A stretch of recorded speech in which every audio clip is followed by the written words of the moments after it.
দিনের বেলায় 3 বার রং বদল।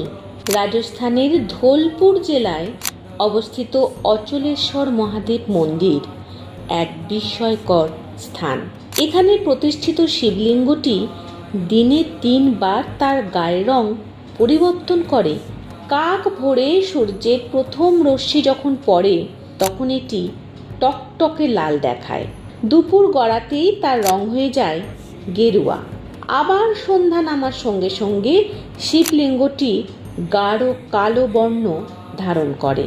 বিজ্ঞানীরা বছরের পর বছর পরীক্ষা করেও এই বর্ণ পরিবর্তনের কোনো ভৌতিক বা রাসায়নিক কারণ খুঁজে পাননি।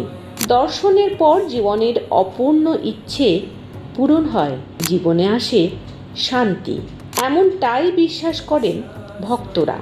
যদিও স্থানীয়রা বিশ্বাস করেন এই মন্দিরে শিবলিঙ্গের দর্শনের পর অনেকেই মনের মতন জীবনসঙ্গী খুঁজে পান। এমনই আরও অজানা তথ্যের সন্ধানে আমাদের এই চ্যানেলটিকে সাবস্ক্রাইব করুন।